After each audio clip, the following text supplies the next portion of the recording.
Сайн бацгааны үзэгчдээ төвцөг мэдээллийн хөтөлбөрийн пүрэвгаргийн дугаар эхэлж байна. Хөтөлбөрт анхаарлаа хандуулно. Хөтөлбөрийн эхэнд мэдээллийн урангуйг хүргье. Төрийн өмчийг хувьчлах, өөрчлөн байгуулах үндсэн чиглэлийн төслийг улсын хурлаар хэлэлцэж эхэллээ. Засгийн газар татврын багц хуулийн шинжилгээг улсын хурлд өргөн мэдүүлнэ.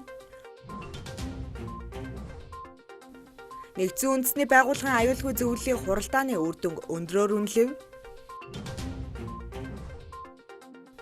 Бразилийн ерөнхийлөгчийн сонгуульд Америк нэгдсэн улс хөндлөнгөөс оролцож болцсошгүй хэмээн болгоомжилж байна.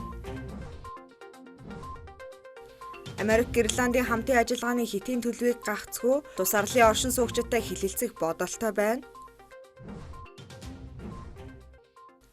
Европын орнуудын барааны импорт анхудаа Оросын албаны улсын хийдэг экспортоос давжээ.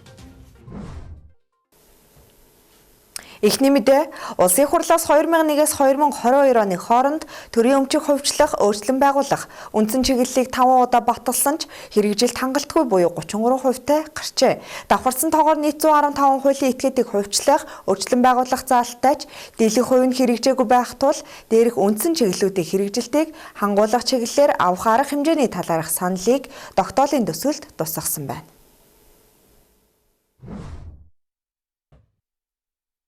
Давхарсан чиг үүрэгтэй үр ашиггүй хуулийн этгээдийг өөрчлөн байгуулах, зэгслэх үүднээс чиг үүргийн давхартлыг арилгах бүтэц орон тоогоо новчлох замаар төрийн өмчит компани үйлдвэрийн газруудыг нэгтгэх, нийлүүлэх, өөрчлөн зохион байгуулах шаардлагатай тохиолдолд татан буулгах арга хэмжээг үргэлжлүүлэн хэрэгжүүлэхээр төрийн өмчийг хувьчлах, өөрчлөн байгуулах үндсэн чиглэлийн төсөлд тусгасан байна. Олон нийтэд нээлттэй болгох, хувьцааг биржээр арилжаалах, төрийн мэдлийн хувьцааг худалдах болон өөрчлөн байгуулахаар дараах компаниудыг тусгасныг Бямцогт сайд нэг бүрчлэн танилцууллаа. Төрийн өмчт болон төрийн өмчийн оролцоотой дараах 8 компани төрийн эзэмшлийн хувьцааг худалданаа. Дулааны шарын гол төрийн өмчт хувьцаат компани, Цемент Чохоо, Монгол шуудан, Багнуурын дулааны станц, Налаахын дулааны станц, Хөвсгөл дулааны станц, Хов дулааны станц, Улаангомын дулааны 2 дугаар станц. Дараах 7 төрлийн төрийн өмчт хуулийн этгээдийг өөрчлөн байгуулах, татан буулгах, бүтэц зохион байгуулалтыг өөрчлөх арга хэмжээ авна. Үүнд Эрдэс Монгол цахилгаан дамжуулах үндэсний сүлжээ, Улаанбаатар цахилгаан түгээх сүлжээ, мэдээлэл технологи үндэсний парк, Авто импекс, төвийн бүсийн хүнс хөнгөн үйлдвэрийн технологийн корпорац, автозам засвар ажилтнын нэгтгэл, дээрх компаниудын хувьд нээлттэй хувьцаат компани болгохын тулд компанийн засаглалыг шинжлэх, санхүүгийн тайланд нь хөндлөнгийн аудит хийлгэх, ил тод мэдээллийн тогтолцоог нэвтрүүлэх арга хэмжээг хэрэгжүүлэх шаардлагатай. Улсын хурлын гишүүн мөнх баясгалан төрийн өмчийн компани асуудал энд яригдж байна. Энэ бол Монголын ард түмний өмч. Бид өмчийн эзнийг солих гэж байна. Маш болгоомжтой хандахгүй бол аюултай. Та бүхэнд ямар ч бэлтгэл байхгүй байна гэж өөрийн байр сууриа илэрхийллээ. Энэ хэлж байгаа хүмүүс чинь өөрсдөө байнгын хороон дээр одоо сая их хурал дээр хилцэж байгаа улсын хурлын гишүүдээ асууж байгаагаас харахад ерөөсөө бэлтгэл ажил хангагдаагүй байна. За жишээ нь цахилгаан станцуудыг одоо Багнуур, Шивээ овоо компаниудыг дулааны цахилгаан станц 3, дулааны цахилгаан станц 4-ыг хувьчлах гэж байна. За энэ бол нийгмийн нийтийн суурь үнэн дээр хамгийн их нөлөө үзүүлдэг эдийн засгийн одоо замбраагүй одоо нөхцөл байдлыг бий болгоход хөшөөрөг болдог, инфляцийг нэмэхэд нөлөөлөх ёстой ийм байгууллагуудаа. Тэгээ яагаад яг ийм цаг үеийг сонгож байгаа? 2026-аас 2028 он яг одоо энэ үндсэн чиглэлийг батлуулахад хамгийн тохиромжгүй үе гэж үзэж байна. Яагаад гэвэл эдийн засаг муудсан, төсөв тасарсан. Дээрэс нь 2026-аас 28 он бол сонгуулийн мөчлөг таарч. Тэгээ одоо сая ярьж байгаа нь бол эхлээд бид нар энэ үндсэн чиглэл улсын хурлын тогтоолоо батлуулчих. Араас нь хуулиа батлуулъя. Тэгээ араас нь бэлтгэл ажлаа хангая гэж шүү дээ. Бид нар оюу толгой дээр яг ингэж алдсныг сая монголчууд бүгдээрээ харлаа шүү дээ. Төслийн хүрээнд зөвхөн төрийн өмч хөрөнгөл яригдж байгаа болохоос орон нутгийн өмчийн хөрөнгө аж ахуйн нэгжүүдийг хэрхэх талаар бодлого байхгүй байгааг гишүүд шүүмжиллээ. Нэг талдаар төр зах зээл дэх оролцоогоо хумхаар бодлого гаргаж байхад нөгөө талд нийслэлийн иргэдийн төлөөлөгчдийн хурлын тогтоолоор Улаанбаатар хот такси компанитай болж байгаа жишээг хэлж байлаа.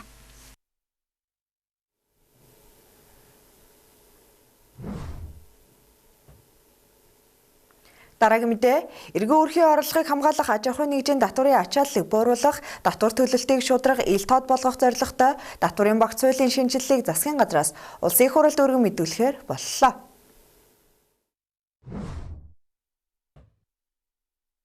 Засгийн газар татварын ерөнхий хууль, аж ахуйн нэгжийн орлого, албан татварын тухай хууль, хувь хүний орлогын албан татварын тухай хууль, нэмэгдсэн өртгийн албан татварын тухай хуульд нэмэлт өөрчлөлт оруулах хуулийн төслүүд болон тэдгээртэй холбоотой бусад хууль тогтоомжийн төслийг ээлжид хуралдаанаараа хэлэлцлээ. Татварын багц хуулийн шинжилэл нь эдийн засгийн өсөлтийг эргэн өрх бүрт хүртэх, хөлбөр эрхлэлтийг дэмжих, орон сууцчлуулалт болон бүсчилсэн хөгжлийн татварыг бодлогоор дэмжихэд чиглэжээ. Шинжиллийн хүрээнд иргэдийн татварын ачааллыг бууруулах хэд хэдэн зохицуултыг тусгасан байна. Тухайлбал иргэдийн сарын 500 мянган төгрөг хүртэлх худалдаа авалтад нэмэгдсэн өртгийн албан татварыг 100%, 1 сая төгрөг хүртэлх хэсэгт 50%, үүнээс давсан хэсэгт 20%-аар буцаан олгох зохицуулалт тусгажээ. Мөн хөлбөр эрхэлж буй иргэдийн сарын 500 мянган төгрөг хүртэлх орлогыг бүрэн чөлөөлж буцаан олгох механизмыг нэвтрүүлэхээр төлөвлөсөн байна. Үүнээс гадна Улаанбаатар хотоос орон нутагт шилжин суурьшиж, эрчим хүчний хэмнэлттэй ногоон орон сууц барих иргэдэд 15 сая төгрөг хүртэлх татварын хөнгөлөлт олгохоор тусгажээ.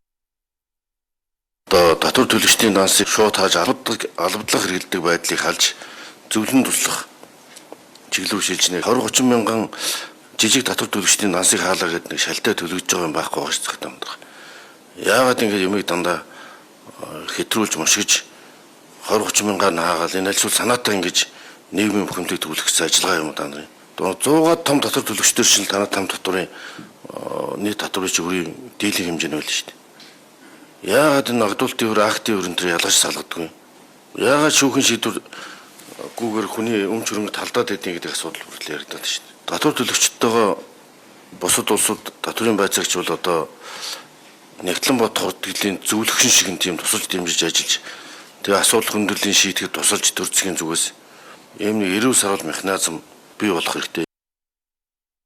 Аж ахуйн нэгжийн орлогын албан татварт ч мөн бодит дэмжлэг үзүүлэх өөрчлөлтүүдийг тусгасан байна. Тодорхойлбол 25% татвар төлөх босхийг 6 тэрбум төгрөгөөс 10 тэрбум төгрөг болгон нэмэгдүүлж 6-аас 10 тэрбум төгрөгийн ашигын татварыг 15% болгон бууруулж жижиг дунд аж ахуйн нэгжүүдийн хувьд 1% татвар төлөх босхийг 2.5 тэрбум төгрөг болгож нэмэгдүүлэх бөгөөд 3 жилийн хугацаанд хөнгөлөлт үзүүлэхээр тусгасан байна. Мөн жилийн борлуулалтын орлого нь 400 сая төгрөгөөс бага аж ахуйн нэгж нэмэгдсэн өртгийн албан татварыг хялбаршуулсан горимд хамрагдаж татвараа улирлаар төлөх боломж бүрдэнэ. Түүнчлэн ажилтны сургалт, мэргэшүүлэлт, хүний нөөцийн хөгжлийн зардлыг хасагдах зардал тооцох. Баримтгүй боловч бэлэн бусаар хийсэн худалдаа авалтад нэмэгдсэн өртгийн албан татвар шингэсэн гэж үзэх, импортын болон дотоодын нэмэгдсэн өртгийн албан татварыг 3 сар хүртэлх хугацаагаар хойшлуулах зэрэг зохицуултыг тусгажээ. Татвар төлөгчдөд зөвлөн туслах үйлчилгээ үзүүлэхэд онцгой анхаарч татварын албанаас тайлангийн төслийг урьдчилан бэлтгэн хүргүүлэх, хиймэл оюун ухаан суурилсан 24 цагийн автомат зөвлөгч ажиллуулахаар төлөвлөсөн байна. Мөн татвар төлөгчийн хууль даган мөрдөлтийн төвшинг үнэлж, эрсдэл үүсгэхээс өмнө анхааруулга өгч, тайлан ноогдлоо засах боломж олгох, татварын өрийг 3-аас 12 сар хүртэлх хугацаанд хуваан төлөх нөхцөлийг бүрдүүлэх зохицуултууд багтжээ. Санхүүгийн хүндрэлтийн үед татвар төлөгчдийн банкны дансыг бүрэн хаах бус 80%-ийг битүүмжилж үндсэн үйл ажиллагааг тасалдуулахгүй байхаар тусгасан байна. Татварын шинжилгээ өрийн засгийн газар улсын хурлын ажлын хэсэг 2025 оны турш олон нийтийн санал авч ажилласан бөгөөд 13,000 гаруй иргэн аж ахуйн нэгжээс 180,000 орчим санал ирүүлжээ. Үүний 52% нь татвар бууруулах, хөнгөлөх, чөлөөлөх саналууд байсан байна. Эсэн дүгнэж хэлэхэд татварын багц хуулийн энэхүү шинжилэл нь иргэн өрхийн бодит орлогыг хамгаалах, аж ахуйн нэгжүүдийн үйл ажиллагааг дэмжих, татварын тогтолцоог илүү шударга, уян хатан болгох зорилготой. Хуулийн төслүүд улсын хурлаар хэлэлцэгдэн батлагдвал татвар төлөгчдөд чиглэсэн бодит өөрчлөлтүүд хэрэгжих нөхцөл бүртгэхээр байна.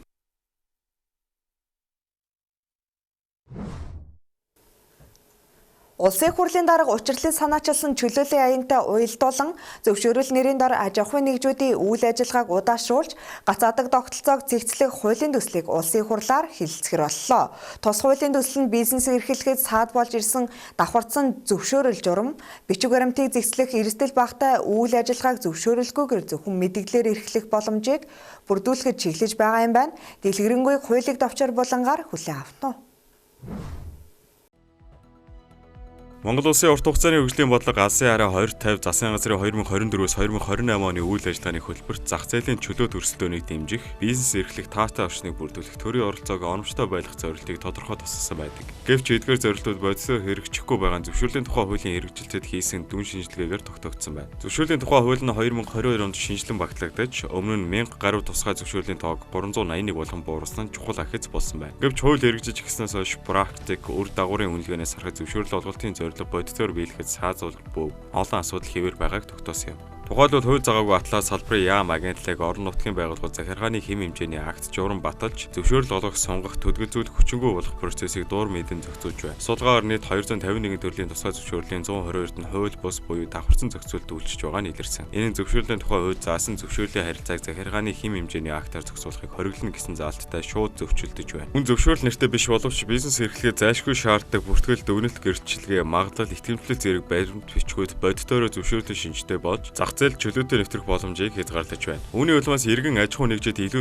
бичиг цаас бүрдүүлэх дарамт, шат дамжлага, цаг хугацаа зардлын ачаалал үүсч хүнд суртал авилга ашиг сонирхлын зөрчил үүсэх эрсдэл нэмэгдэж байна. Түүнчлэн зөвшөөрөл олголтын цахимжилт хангалтгүй үеэр байна. Одоогийн байдлаар 251 тусгай зөвшөөрлөөс 178 цахимаар авах боломжтой боловч үлдсэн 73 зөвшөөрлийг заавал биеэр ирж цаасаар харилцан шийдвэрлэж байгаа нь төр өөрт байгаа мэдээллийг иргэнээс дахин шаардах үйлчлэгийг удаашруулах гол шалтгаан болж байна. Эдгээр бодит нөхцөл байдал тулгуурлан зөвшөөрлийн тухай хууль нэмэлт өөрчлөлт оруулах хуулийн төслийг боловсруулсан байна. Тус хуулийн төслийн гол шинжилэн зөвшөөрлийн тогтолцоог эрсдлийн түвшин суурилсан уян хатан бизнес эрхлэгчдэд ээтэй болгоход чиглэжээ. Энэхүү хуулийн төсөл батлагдсанаар бизнес эрхлэгчдэд ямар таатай орчин бодитоор бүрдэх талаар одоо танилцуулъя. Хуулийн төсөлд эрсдлийн түвшин багатай нэг удаагийн болон тодорхой хугацаанд эрхлэх үйл ажиллагааг мэдлэгээр эрхлэх зохицуултыг шинээр тусгай зөвшөөрөл авах шаардлагыг багасгаж байна. Өөрөөр хэлбэл хүнсний зах ресторан, цайны газар, кофе шоп, бүсчин гоо сайхан, хийм цэвэрлэгээ бэлдэржүүлэх төв зэрэг худалдаа үйлчлэгээний байгууллагууд үйл ажиллагаа шинээр эрхлэн явуулах гэж байгаа тухайга мэдэгдээд зөвшөөрөл гарахыг хүлээлгүйгээр ажиллаж эхлэх зохицуултыг хуулийн төсөлд тусгасан байна. Энэ нь иргэн аж ахуй нэгж зах зээл нэвтрэлтэд заавал урт хугацааны зөвшөөрөл хүлээх бус хууль заасан мэдэгдэл хүргүүлснээр үйл ажиллагаагаа эхлүүлэх боломжийг бүрдүүлж байгаа бодит өөрчлөлт юм. Мөн хуулийн төсөлд мэдэгдлээр эрхлэх үйл ажиллагааны жагсаалт 3 жилээс дээшгүй байх түүний дүр мэдэн нэмэх задлах хуваах хамрах хүрээг өөрөгдөхийг хориглох заалтыг тусгачаа. Энэ төрлийн байгууллагын бизнес эрхлэгчдэд нэмэлт дарамт үүсэх боломжийг хаах, хүн зуртал, албан тушаалтны дур зоргын эрсдлийг бууруулахад чиглэсэн чухал зохицуулт юм а. Мөн хуулийн төслийн явцыг хяналтаар зөвшөөрөлгүй ажилласан аж ахуй нэгжийн зөвшөөрлийг шууд сонгох зохицуулт тусгачаа. Энэ нь бизнесийн тасралтгүй ажиллагааг дэмжих, төрийн байгууллагын ачааллыг бууруулах бодит алхам болж байна. Энэ нь зөвшөөрөл сонгох нэрэлээр дахин шалгалт хийх, хугацаа алдах нөхцөлийг багасгах ач холбогдолтой ч юм. Зөвшөөрөл олгох үйл ажиллагаа бүрэн захимжуулах, зөвшөөрлийн баримт бичгийг цахим хэлбэрээр олгох, явцын мэдээллийг ил тод байлгах зохицуултыг хуулийн төсөлд тусгажээ.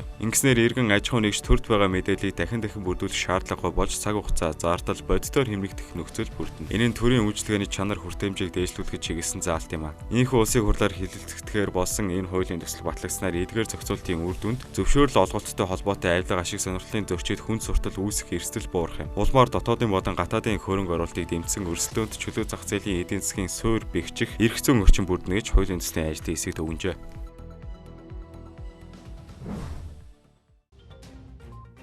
Засгийн газрын ээлжид хуралдаанаар өнөөдөр газрын тосны бүтээгдэхүүний хангамжийг богино хугацаанд сэргээж, хангамжийн их усүрийг ойрын хугацаанд төрөлжүүлэх, үйлдвэрлэлийг дэмжин хөгжүүлэх, чанарын хяналтын тогтолцоог сайжруулах, дотоод нөөц боломжийг ашиглах чиглэлээр бодлогын зөвлөмж гаргаж, шуурхай ажиллах зөвлөлийг Монгол Улсын ерөнхий сайдын дэргэд байгуулах тухай засгийн газрын тогтоолын төслийг боловсруулж, засгийн газрын хуралдаанаар хилэлцүүлэхийг Монгол Улсын сайд, засгийн газрын хэрэг эрхлэх газрын дарга Бямц цогтод даалгалаа. Зөвлөл нь үүсэт буй нөхцөл байдлын эсрэг хариу арга хэмжээ шуурхай авах, нөөц, чанар, үн бүрдэлтэд хяналт тавих, зорилттой стратеги хэрэгжилтийг ханган ажиллах, яамт хоорондын уялдаа холбоог сайжруулах, нэгдсэн зохион байгуулалтад ороход оновчтой шийдэл болно гэж үзжээ. Засгийн газрын өнөөдрийн хуралдаанаар мөн түш шатхууны үнийн хэлбэлцлийг тогтворжуулах, иргэдийн орлогыг хамгаалах зорилгоор автобензин, дизелийн түвшний онцгой албан татварын хэмжээг 2027 оны 1-р сарын 1-ний өдөр хүртэл тэг байхаар шийдвэрлэлээ.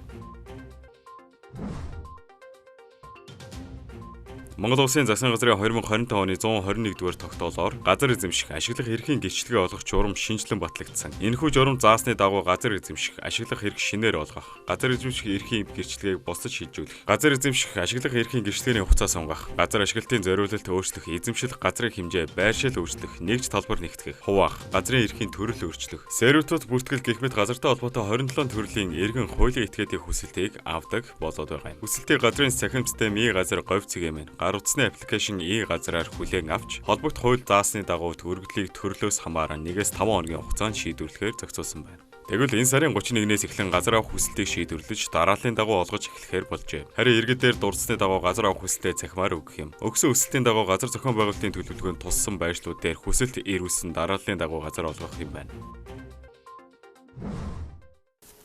Өнөөдөр дотоодод болж өрнсөн үйл явдлаас хүргэлээ үргэлжлүүлэн олон улсын мэдээнд анхаарлаа хандуулна уу?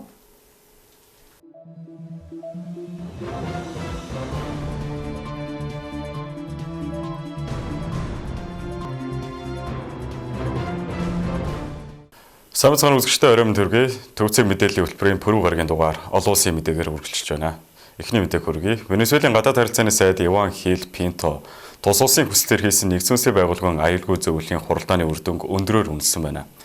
Энэ талаараа түүний Telegram сувагт бичсэн зүйлсийг та бүхэнд хүргэе. Венесуэл улс нэгдсэн улсын байгууллага томоохон ялалт байгууллаа. Мансууруулах бодисын хууль бус 8-тай тэмцэх гэсэн хоосон шалтгагаар эрх чөлөөт бүрэн эрх тус үндэснийг захиргаанд оруулах зорилгоор нэгдсэн улсын байгууллагын дүрмийг зөрчин хүч хэрэглэх юм уу хүч хэрэглэхийг занал хийлгэхийг дэлхийн нэгж улс төр бүхэл Америк нэгдсэн улсын түүхэн холбоотнууд ч сайшаахгүй гэдгийг аюулгүй зөвлөлд нотлолоо гэж тэрээр Telegram сувагтаа бичсэн байна. Венесуелийн гадаад харилцааны сайд Америк нэгдсэн улсын зүгээс тус улсын эсрэг хүч хэрэглэхээр занал хийлж газрын тусыг болон авахар задгаа далаа дээрм хийж байгааг хуралдааны үеэр зэмлэн буруушаажээ. Харин нэгдсэн улсын байгууллагад суугаа Америк нэгдсэн улсын байнгын төлөөлөгч Майкл Волц нэгдсэн улсын байгууллагын аюулгүй зөвлөлийн хуралдаан дээр үг хэлэхдээ Америкийн засаг захиргаа Венесуелийн эсрэг хоригоо дээд зэргээр чангагдана гэж мэдгдсэн байна. Венесуелийн ерөнхийлөгч Николас Мадуро нарны картел Арагуагийн галт тэрэг хэмээх мансууруулах бодисыг хууль бусаар 8 аялагч бүлэглүүдэд санхүүжүүлэхэд ашигладаг хөрөнгийн их усүрээс салахын тулд Америк нэгдсэн улс тус улсын эсрэг хамгийн чанга хоригуудыг нэвтрүүлнэ гэж тэрээр хэлээд амьдсан байна. Дараагийн мэдээ. Бразилд 2026 онд болох ерөнхийлөгчийн сонгуульд Америк нэгдсэн улс хөндлөнгөөс оролцож болзошгүй байгаа аюулаас хэрэгжлэх боломжийг Бразилийн эрх баригчид судалж байна гэж тус улсын хэвлэл мэдээллийн хэрэгслүүд мэдээлсэн байна.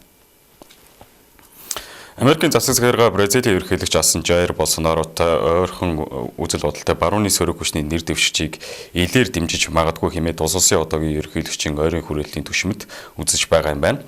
Бразилийн өдөртөгчд энэ онд худалдаа эдийн засгийн асуудлаар Америк нэгдсэн улсын засаг захиргаа ажил хэрэгч яриа хэлцээхийг чармааж байгаа гэдэж Бразилийн түвшинд сонгуулийн үеэр үүсч болзошгүй эмх замраагүй байдалд бэлтгэж байгаа юм байна. Бразилийн ерөнхийлөгчийн сонгуул 2026 оны 10 дугаар сард болох юм. Тус улсын одоогийн ерөнхийлөгч Лула да Силва хөдөлмөрчдийн намаас сонгуульд дахин нэрээ дэвшүүлнэ гэж зарлаад байгаа юм байна. За Америк нэгдсэн улсын засаг захиргаа Гренландтай хийх хамтын ажиллагааны хэдийн төлөвийг гагцхүү тус улсын арлын оршин суугчтай хэлэлцэх бодолтой байна гэж Гренландын асуудал хариуцсан Америк нэгдсэн улсын тусгай элч Jeff Landry мэдэгджээ. Тэрээр хэлэхдээ бид Гренландын оршин суугчтай буюу Гренландуудтай хамтын ажиллагааны асуудлыг хэлэлцэх ёстой. Тэд юу хүсэж байгаа, ямар боломжуудыг тэдэнд олгоогүй, яагаад аюулгүй байдлыг зохиосоор хангахгүй тухай хэлэлцэх хэрэгтэй. Хэн нэгнийг иргэшээлдээ оруулах юм уу, хэн нэгний нутгийг эзлэн авахар бид тийшээ очиж байгаа юм бишээ гэж онцлсон байна. Америк нэгдсэн улсын Дональд Трамп 12 дугаар сарын 21-нд Лузиана улсын амбан захиравч Jeff Landry-г Гренландын асуудал хариуцсан Америк нэгдсэн улсын тусгай элчээр томилсон юм. Тэрээр томилогсныхоо дараа Гренландыг Америк нэгдсэн улс нэгтгэхийг чормайх болно гэж нийгмийн сүлжээний X хуудасаараа дамжуулан зарласан байна. Түүний энэ мэдээлэл дайн улсад дипломат хэрүүл маргаан үүсгэж тус улсад суугаа Америк нэгдсэн улсын эчин сайдыг гадаа тэрийг яамд дуудахад хүртэл хүргэжээ. Гренланд Америк нэгдсэн улс нэгдэх ёстой гэж Трамп нэг бус удаа мэдэгдэж байсан юм. 2025 оны 3 дугаар сард болсон Гренландын парламентын сонгуулийн үеэр хөндөгдөж байсан гол сэдвүүдийн нэг нь тус арлын тусгаар тогтнолын асуудал байсан юм. Гренландчуудын олонх нь тусгаар тогтнохыг хүсэж байгаа. Олон нийтийн санал асуулгыг дүнг харуулж байгаа юм байна. Америкийн засаг захиргааны тэргүүн энэ оны 5 дугаар сарын эхээр телевизийн NBC News сувагт ярилцлага өгөхдөө Гренландын асуудлыг шийдвэрлэхийн тулд цэргийн хүч огт хэрэглэхийг үгүйсгээгүй юм гэж мэдгдсэн байна. Оросын улбаны улс нийлүүлдэг Европын барааны импорт Европын холбооны орнууд руу Оросын улбаны улсын гаргадаг экспортоос анх удаа давж 2025 оны эхний 9 сарын байдлаар Оросын худалдааны сөрөг балансын дүн 1.5 тэрбум евро болов гэж Европын статистикийн байгууллага мэдээлсэн байна. Европын холбоо руу экспортлсон Оросын барааны үнийн дүн 21.7 тэрбум евро байсан бол Европын холбооны орнуудаас Оросын импортлсон барааны үн 22.2 тэрбум евро байжээ. Европын статистикийн байгууллагын мэдээснээр 2025 оны 9 сард Европын холбоо болон Оросын холбооны улсын хооронд хийсэн худалдааны хэмжээ 43.9 тэрбум евро байсан нь өнгөрсөн оны мөн үетэй харьцуулбал 12.9%-аар буурсан байна. За Оросын холбооны улс Европын холбоонд голдуу түш эрчим хүчний бараа худалддаг ба Европын орнуудаас ихэнхдээ янз бүрийн химийн бодис худалдан авдаг байжээ. Та бүхэнд олон улсын мэдээг хүргэлээ. Анхаарлаа хандуулсанд баярлалаа.